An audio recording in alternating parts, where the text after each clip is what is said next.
এই সরকারের কাছে এদেশের জনগণের সবচেয়ে বড় দাবি ছিল তারা অগ্রাধিকার ভিত্তিতে পতিত স্বৈরাচার ফ্যাসিবাদের সেই লোকগুলো যারা জাতির উপরে জুলুম করেছে, নির্যাতন করেছে, মা বোনের ইজ্জত লুট করেছে, মানুষ খুন করেছে, শিশু হত্যা করেছে, তাদের বিচার দ্রুত করা হবে।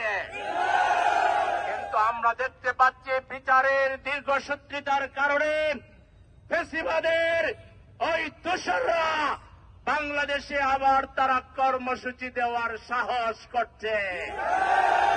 আমরা সরকারকে বলব, আপনাদের কার্যক্রমে আরো গতি এনে অনতিবিলম্বে ওই ফ্যাসিবাদকে দমন করার জন্য শেখ হাসিনা সহ তার দোসরদেরকে বিচারের মুখোমুখি করুন, তাদের ফাঁসির ব্যবস্থা করুন।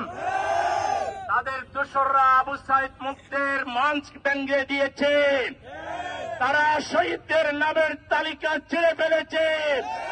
এত বড় দুঃসাহস করেছে আমাদের দুর্বলতার সুযোগে।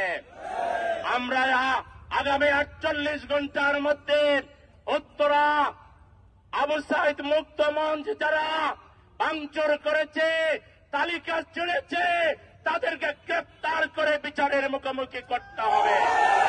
তাহলে বৃহত্তর কর্মসূচি দিয়ে আমরা ওই দালালদেরকে রুখে দাঁড়াবো। সংগ্রামী ভাইরা, আমার দুঃখ লাগে, আমরা যারা ফ্যাসিবাদের বিরুদ্ধে সবচেয়ে বেশি জুলুমের শিকার, নির্যাতনের শিকার, সেই জামাতে ইসলামীর বিরুদ্ধে অনেকের নাম ধরে কথা বলছে।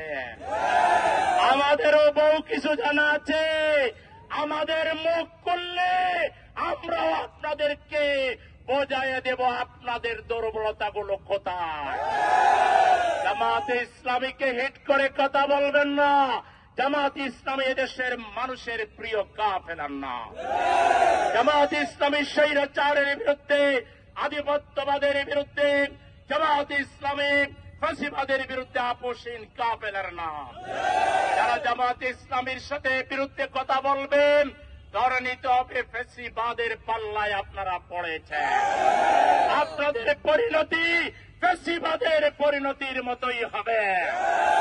সুতরাং আসুন, পারস্পরিক কাদা চোরাচুরি না করে ফ্যাসিবাদের বিরুদ্ধে, স্বৈরাচারের বিরুদ্ধে আমাদের ঐক্যকে আরো সুদৃঢ় করি। ঐক্যবদ্ধভাবে একটা ইনক্লুসিভ বাংলাদেশ আমরা প্রতিষ্ঠা করি। আপনারা আগে ভয় পেয়ে গেছেন জামাতে ইসলামীকে, ভয় পাবেন না। আমরা ক্ষমতায় গেলে সবাইকে নিয়েই দেশ চালাবো ইনশাআল্লাহ। সুতরাং আবল তাবল না বকে ঐক্যবদ্ধভাবে আসুন আমরা দেশ গড়ার রাজনীতি করি। সবাইকে সেই দিকে উদাত্ত আহ্বান জানিয়ে, সবাইকে সংগ্রামী সালাম জানিয়ে আজকে আমাদের বিক্ষোভ মিছিল এখানেই সমাপ্ত ঘোষণা করছি।